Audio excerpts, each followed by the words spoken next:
Thank you so much for joining this session on extending IBM SPSS Modeler capabilities with open source.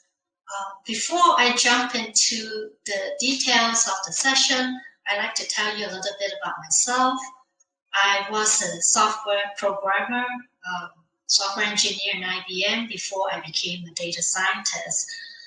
So about 10 years ago, I went back to school to study applied mathematics, and then I did a career change, and I have been a data scientist with the North American technical sales team for about 8 years now. So I have been able to follow the progression of the data science field from a place where in the past it was more a visual data mining workbench type of environment to now where more and more data scientists are doing data science programmatically, so that I find that my skills in software engineering really help me progress in this field. Now, before I go into the details, I want you to know that you don't really have to worry about taking notes through my presentation, because everything that I am presenting today are also documented in my blog. So I'm going to send you a link to my blog right now, and you can also go to the resources section in this platform and see my blog. So I'm going to go ahead and start with my presentation. It will be a combination of slide deck as well as live demonstration of the capabilities in SPSS Modeler. So I'm going to share my screen right now. So this is the slide deck.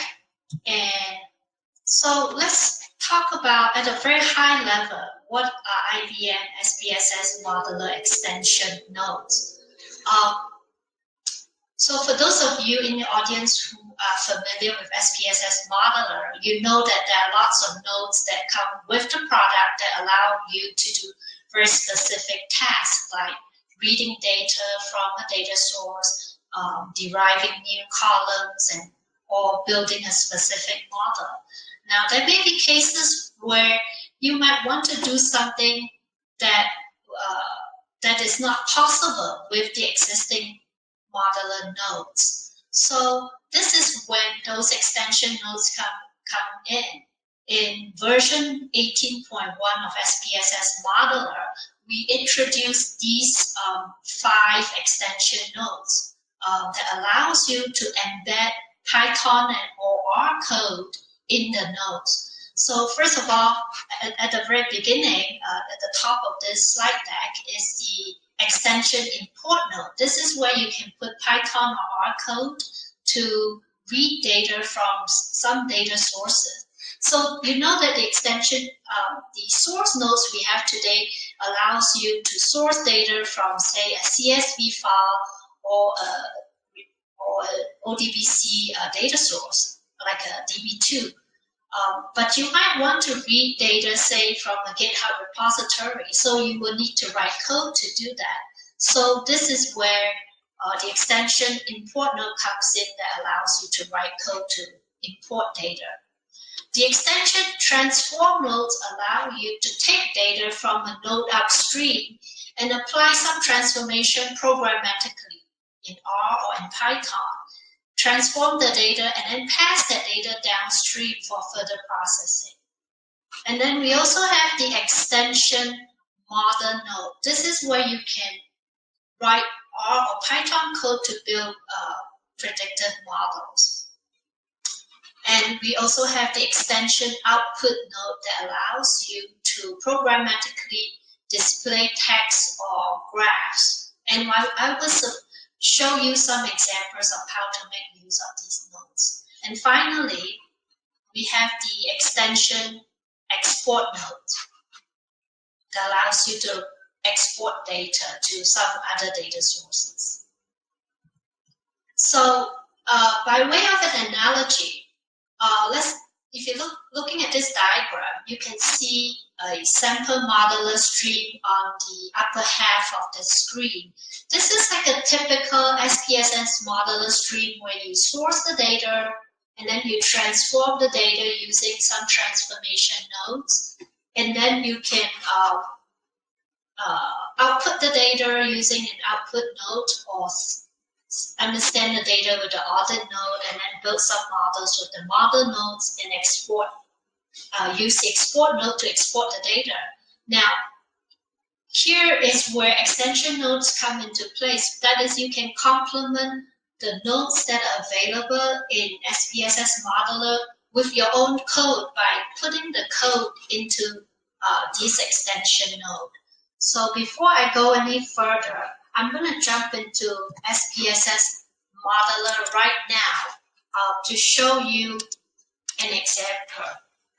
So for those of you in the audience who are not familiar with SPSS Modeler, you can see that this is a visual data mining workbench. In the source tab, you can source data from different data sources, for example, Excel or database table, or say a flat file. You can then just choose a simple, say a CSV file, read in the CSV file, and then just look at the data. So it's a very visual environment where I have here a pre-built stream where I source the data, I pass the data into a transform node to derive a new field, and I can easily partition my data by 60%, 40% training and test set, and build a model. So for example, if I want to build a logistic model, I could just attach a logistic modeling node to it and run, and it builds the model immediately. I can analyze the accuracy of the model with the analysis node. So you can see all these nodes are already part of the SPSS Modeler solution. But what if you want to do something that you can't do in the existing nodes? So let's take a look at what an extension node looks like. So for example, I have the extension export node, the extension import node here. So let me show you the extension import node. So here you can see that in this code syntax is empty right now, but you can choose between R code or Python code, and then you can just put your code in here. So this is in general how an extension node looks like. So let's dive into the details of the extension nodes. So I will start with the SPSS Modeler extension nodes for Python. So let's take a look at the execution environment. The first thing you have to remember is that data will be presented in Spark data frame, meaning any data that you read with the extension import node will be passed downstream as the Spark data frame. Also, the SPSS Modeler installation includes a Spark distribution, and in the version 18.1.1, the version of Spark that is included is 2.1. Now, if you plan to execute the Python script against SPSS Analytics Server, then you must have a connection to Analytics Server. For those of you who are not familiar with Analytics Server, it is essentially an abstraction layer that allows you to interact with a Hadoop cluster. It shields the SPSS Modeler user from the complexity of working with a big data system like Hadoop. So, but even if you do not have Analytics Server, you can still make use of all the extension nodes, because an instance of the Analytics Server is packaged with SPSS Modeler. So if you have analytics server, then you can definitely distribute the processing in analytics server. But if you don't have it, you can still make use of Python and the Spark analytics engine in the code. Also, in version 18.1 of Modeler, we have included a Python distribution. So this is really convenient for any one of you who wants to include Python code into those extension nodes. You don't need to do any additional installation. You can just straight away make use of Modeler and those extension nodes. Let's take a look at the programming framework for Python before we go into the details. There are a few things that you have to understand about how to make use of these extension nodes. First of all, Modeler needs to know the output data model for a node before the extension node is executed. This is so that downstream node is able to understand the data frame that or the data model that will be coming through for further processing. So in order to obtain the output data model, SPSS Modeler executes the script in a special data model only mode where there is no data, where you define just the data model or the schema. So if you look at this diagram, in the upper half of this section of the code where it said this chunk of code is executed in the data model only mode to define the output data model. What it's saying here is that here, these few lines of code allows me to define the schema of the data that I will be passing downstream. So I have highlighted the code in blue for the code that is specific to SPSS PySpark runtime library. So first I import the library, and then I execute this line of code to get the analytics server context. Once you have the analytics server context, here I name it as AS context. With that, I can get the Spark context and the SQL context. So in this example, for example, I am going to define the output schema with just two fields. So I make use of just Python code here to define the two fields. So I have a field list where I have field 1 and the data type of the field, and then field 2 and the data type of the field. And then I set the output schema into the analytics server context by executing AS context dot set output schema. So this defines the data model that I will be using for the data that I want to pass downstream. Now, this if statement here, if not AS context is compute data only, meaning if it's not just computing data model only. This is the segment of code, the section of code where I create the data frame to encapsulate the values that I want to pass downstream.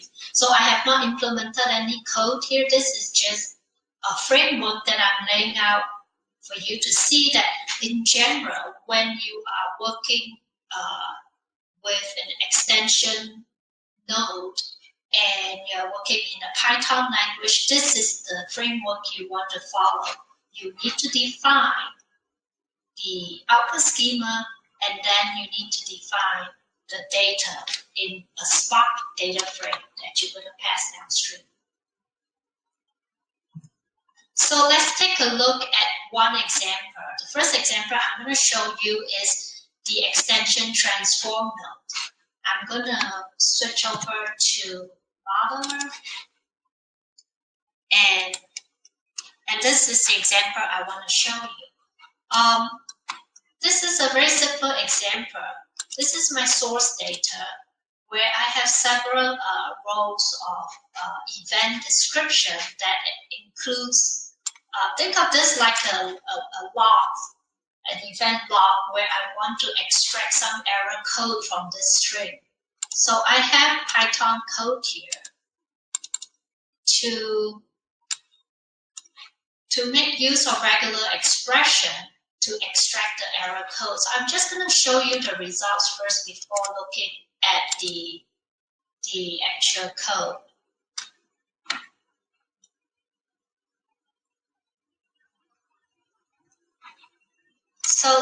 So you can see that the result shows that there are two columns, the event description, which is a string, and these are the error codes that I extracted. I managed to extract these error code using regular expression in Python. So let's take a look at the code in detail. So this is the code that I have in the extension node. So you can see that here the code in blue is specific to SPSS PySpark library, and I define a pattern that I want to extract. And because this is a source node, because this is a transform node, I have a source node that comes before this extension node. So what I want to do here is that I want to construct the output schema by reading the input schema using asContext.get Spark input schema to get the input schema from the upstream node. And then I simply add the new field that represents the code that I'm going to extract from the string. So this is my output schema. And I set the output schema into the analytics server context. Next, I need to create my output data frame. So because this is a transform node, I have a source node that has one single field. So I can get the output data frame, I can get the data frame from the source node by doing asContext.get Spark input data. This is my input data. And then I want to add a new column called code to this input data and set that data frame. So this is just how I have constructed the output data frame. And I apply the regular expression extract function to extract the error code using the pattern I have defined earlier. And then I simply set the entire output data frame into the analytics server context. Now let's take a look at a second example, which is the example for the extension import node. Now remember, this is a source node. So let's take a look at how it works in Modeler.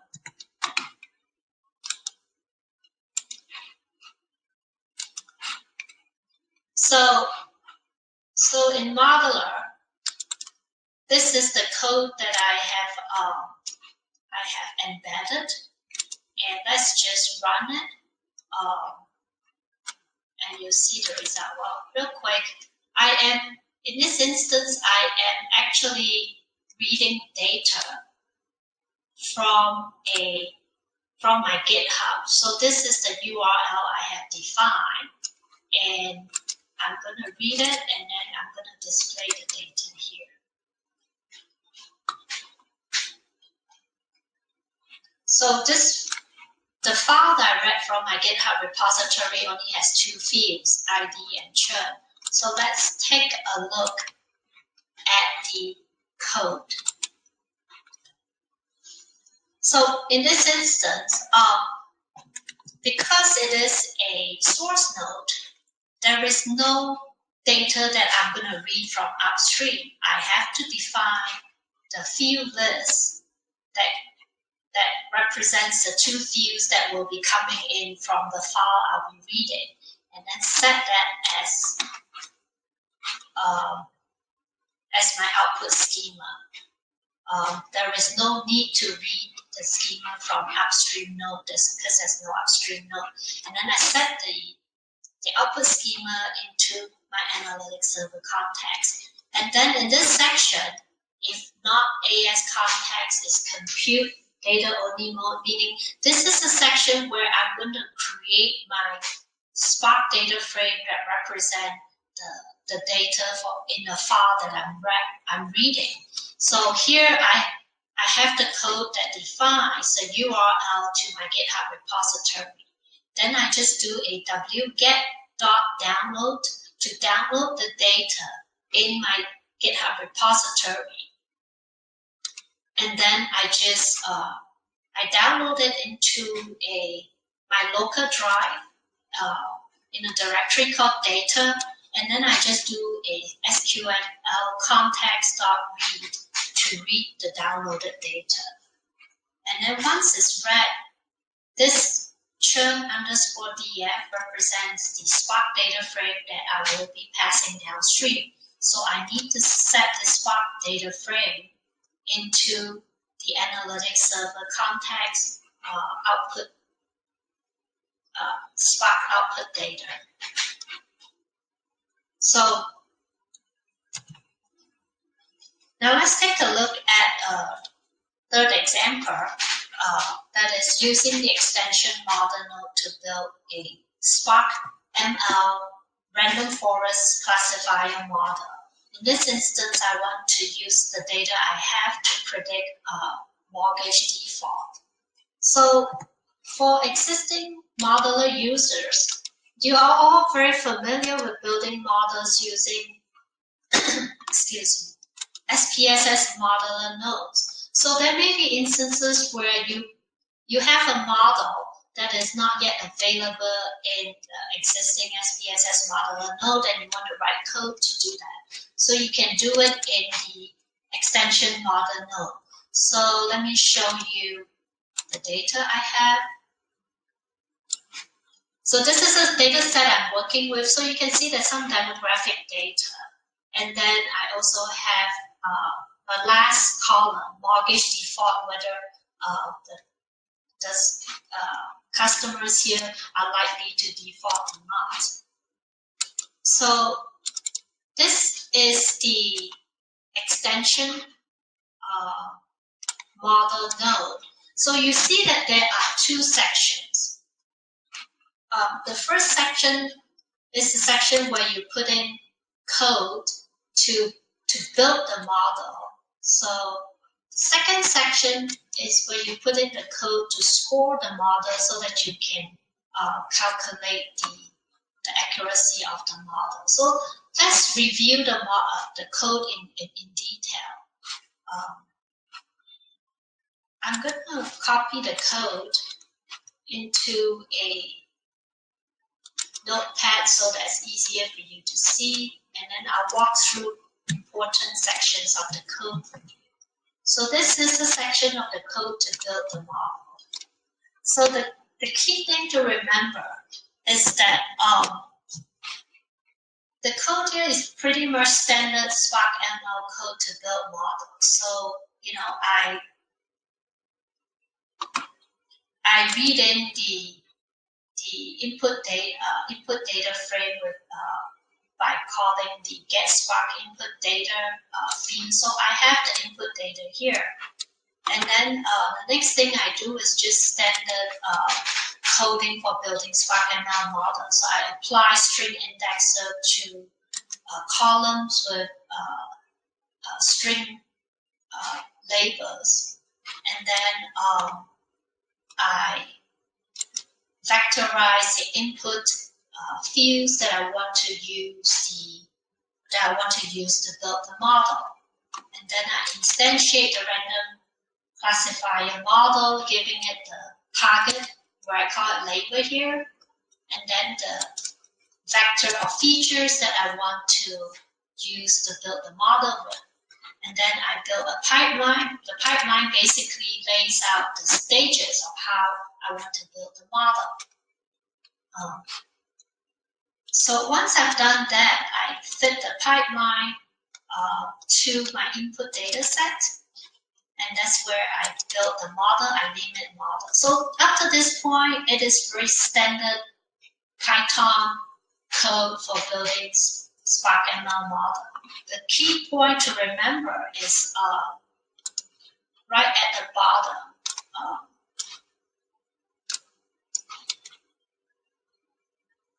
Right at the bottom here. So I built the model, I call it model. So the point to remember is that you want to get the model path using this code here. And then you save the model to the model path, doing model.save. And then you want to do a analytics server context.set model content from path. So these are the 3 lines of code that is not that is specific to the modeler PySpark library to allow you to save the model. So once you have saved the model, the second section of the code is where you score the data against the model you have built. So I'm going to copy the code. And let's take a look at those important sections of this code. So what you have to do in this second part of the code segment is that you have to define the output schema, because you're going to pass your score data downstream, right? So first you need to get the input schema, which is the data from upstream, and then append 3 new fields to this schema from upstream. You want to make sure that the prediction is passed down to the next node. You want to make sure the probabilities of whether a customer will churn or not is also in the output schema. So I label it probability 0 and probability _1. So other sections of this code that is important is that we want to score the data against the model and pass the result downstream. So this section after the if statement is where you construct the data frame that will contain the scores from your model. So what you want to do then is that you want to load the model that you have saved. So you get the model path, and then you do a pipeline model.load to load the model. And then you score the data against the model using the transform function. So once you have scored the model, the results is in the variable R1. So this is in results to this variable. This is where I start building the Spark data frame to encapsulate the output data frame. So it will include all the fields that are in the input data frame, plus the probabilities, as well as the prediction. And then after this is business as usual. You set the output data frame into the analytics server context object. So once that is done, you can take a look at the results. So this is the input data, and the last 3 columns here is the prediction of whether a customer will churn and the probabilities associated with the prediction. So finally, I want to show you the output node. Just in this instance, just remember that the output node is the terminal node. So the code is actually pretty simple. You don't have to set the output schema. All I have to do is that I could just display the data by printing the output data frame. So in this example, I've read in the data using asContext.get Spark input data. What I want to do is to apply the describe function to understand this data. Now, because the data is written as a Spark data frame, and describe only works in a pandas data frame, so in this instance, I just converted it to a pandas data frame using 2 pandas and call the describe function, and then just show the result by printing it. So let's go to the stream.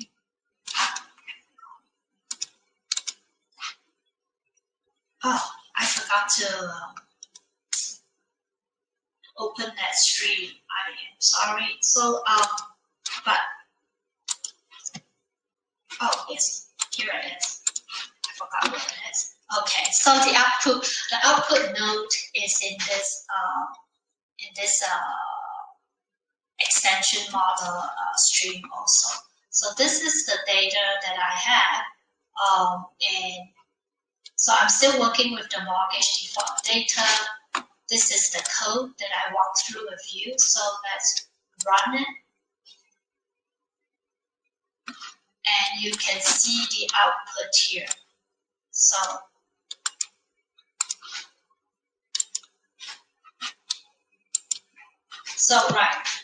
the key point is that there's a little bit of difference when the node is a terminal node because you're not passing any data downstream.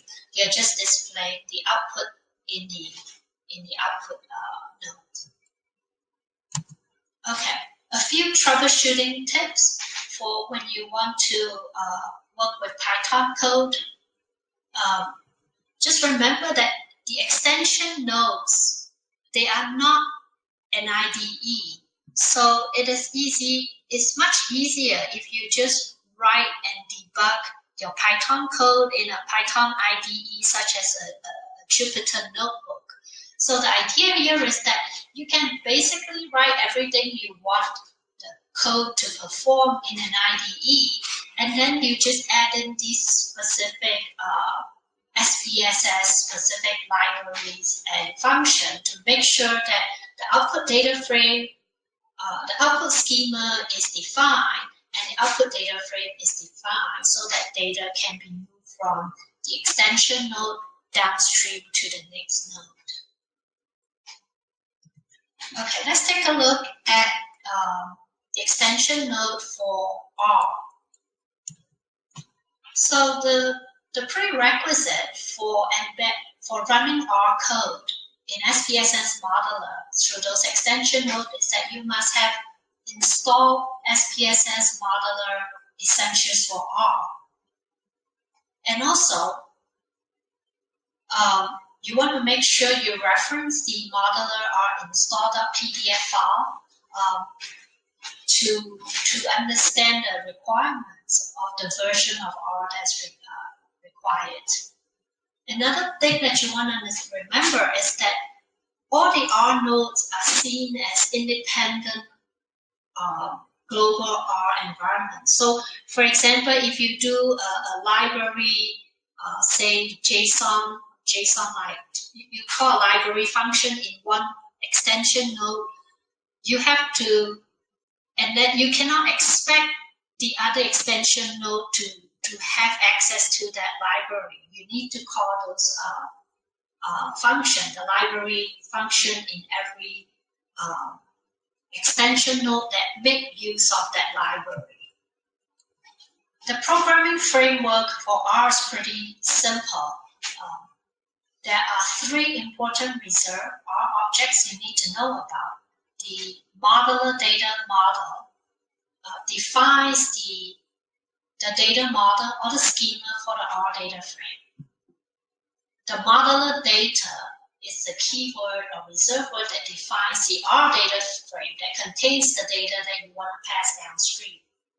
And then finally, the modeler model reserved word defines the R model that you build in the extension nodes. So let's take a look at some examples. So I'm using exactly the same examples that I have gone through with you in Python, but this time I have written it in R. So I have code written in R to import data from my GitHub repository. So So the idea is very similar. First, I define the URL where my GitHub repository is, and then I call download.file to download the file from the URL into the destination file, which is in my data directory. And then I read the CSV file into a variable called churn_df. And the important point here is that I have, in order to pass the data downstream, I have to assign the data, the R data frame that contains the data I want to pass downstream into a variable with this special reserved word called modeler data. If you call it by any other name, the data will not be recognized downstream. So you have to pass the data from the node downstream using this reserved word called modeler data. Also, just having the data defined in modeler data is not enough. You have to define the schema or the data model for the R data frame. So I know that in that file I have two fields. One is ID, the next field is churn. So you have to define those two fields and then set those two fields as a data frame and set it to the reserved word modeler data model. So those two lines of code in blue are very important to make sure that the data that you read in using the import node get passed downstream. So let's take a look at the stream.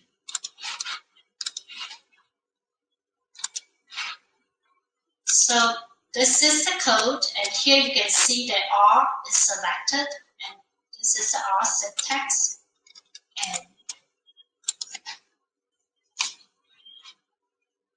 and this is the result. So let's take a look at another example, the extension transform node, and this time using R code.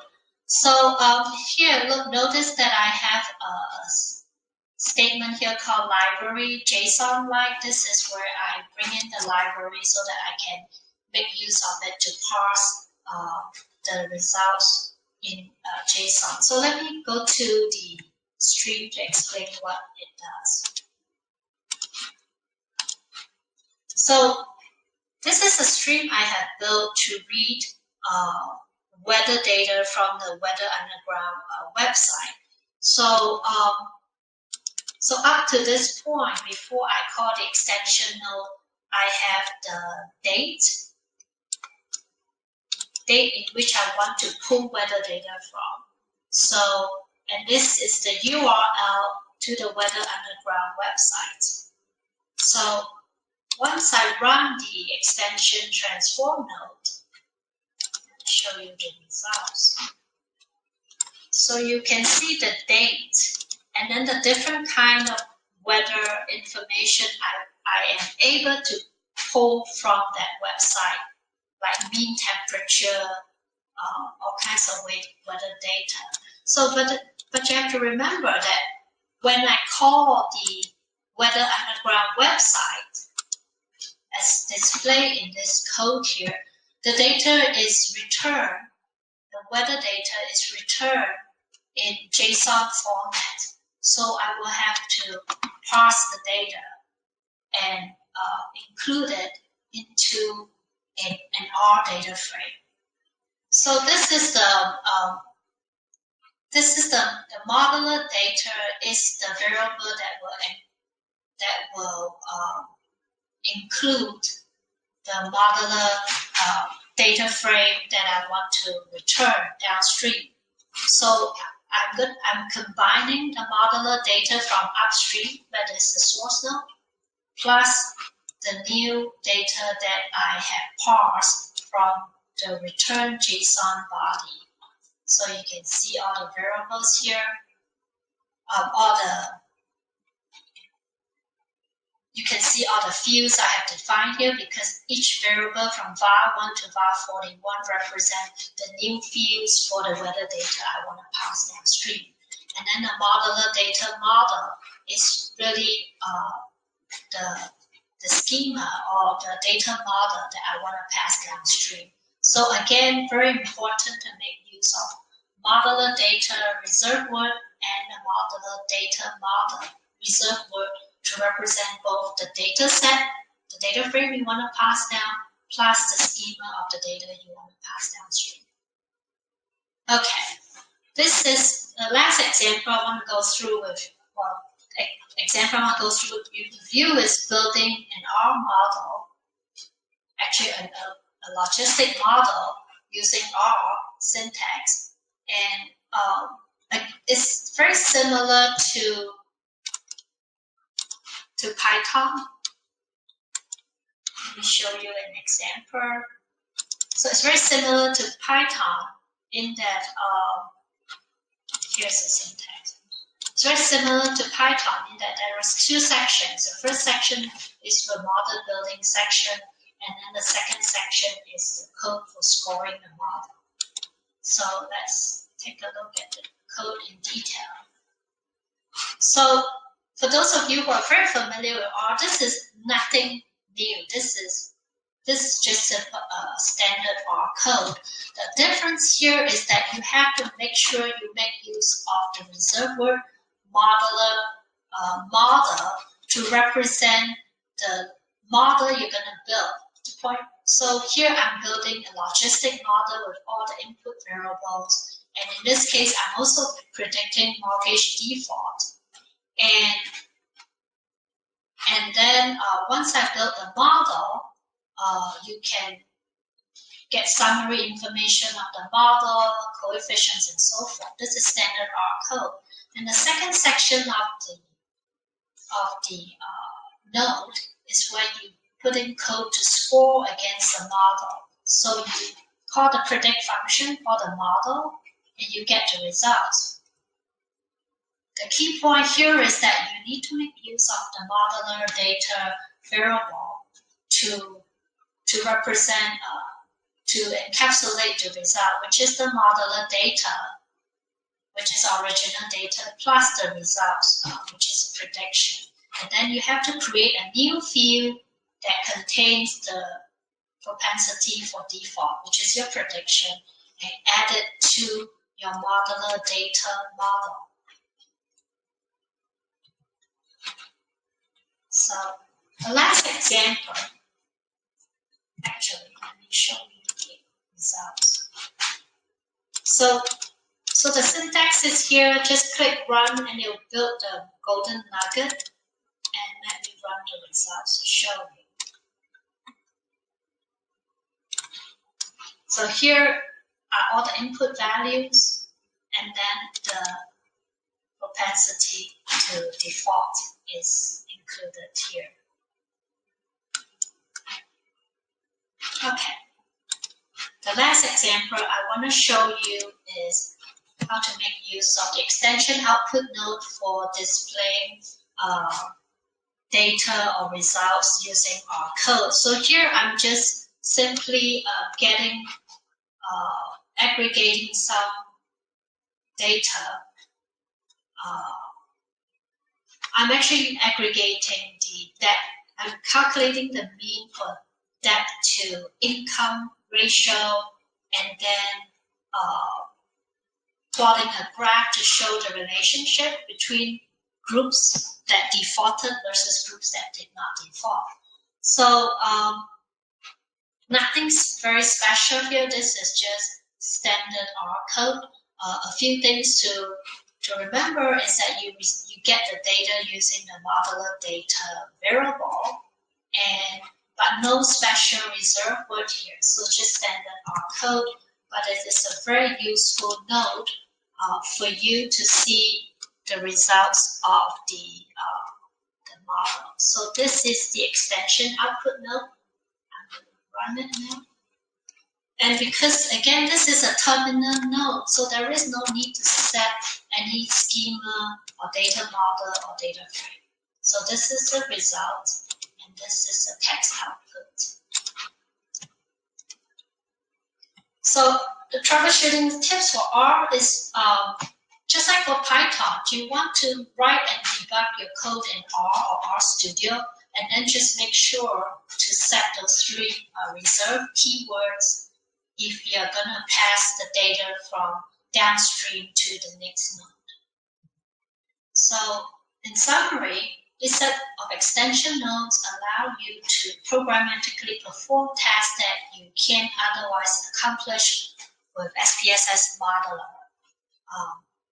And they're particularly useful if you have invested in existing code like R or Python code that you want to reuse, and you don't want to redo it. So you can just embed those code into the extension nodes. And this takes me to the end of my presentation. Take any questions you might have. So I have a few questions. Well, I have quite a lot of questions. So, okay, I have a question. Running import is a Python anti-pattern. Don't do this at home. Well, right, I used that as an example. So that was just one example you could use to import data. I mean, when it comes to programming, you're free to do whatever you want. So make use of those nodes as you see fit. The question is R extension included in SPSS Modeler? Yes, the extensions are included, but you have to follow the instruction to install R to make sure that you can run our code. So the extension node is part of Modeler 18.1. Okay, another question I have is, do custom Python extension node work in Watson Studio Modeler flows? Not yet, but we are working on it. So right now, the support for extension node only works in Modeler 18.1 desktop. Do they work as a machine learning as a service deployment as well?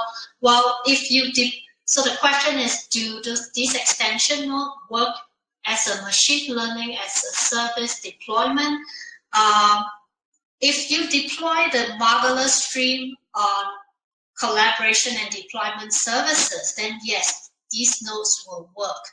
But they are not yet supported in the WML, Watson Machine Learning Service. What version of R is needed for Modeler 18.1? I believe the version is 3.3.3. Let me check. Yes, it's version 3.3.3. And I have a few more minutes. Which package of R or Python does support it? So the version of Python is 2.7. Now, if you want to make use of a different version of Python, you can always go follow the installation guide and configure it to point to a different version of Python. But by default, the version is 2.7. So in my slide deck, I have a section called supporting information at the very end. Let me share that with you again.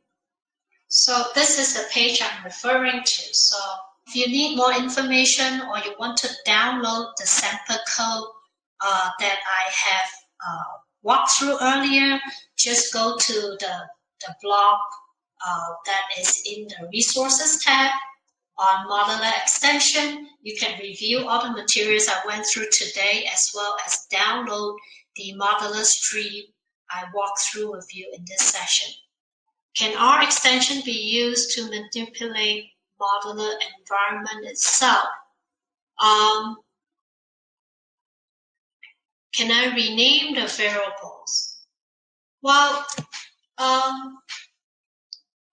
you can, of course you can, in that you can create a new variable and set it in the data frame and pass it downstream. But my philosophy about using extension node is that I will use it only if I cannot accomplish that task using SPSS Modeler. It's so easy to rename a variable in SPSS Modeler that I don't see why you would want to do it programmatically. But I understand your question in general is that, can I do, change the name of a column, a variable? Yes, you can do it. You just have to drop one of the field from the data model or schema and create a new one. I understand that. Okay. So you're saying that I find that renaming in modeler to be difficult when there are many variables. So you want to do it programmatically. Yes, you can do that. So the whole thing to remember is that your output data frame must have a associated data schema that includes the names of all these new variables. So as long as your schema is there and your output data frame contains these new columns, then you're fine. So yes, you can do that. So I think I'm kind of running out of time. I appreciate your attention and your interest in this topic. Thank you. Goodbye.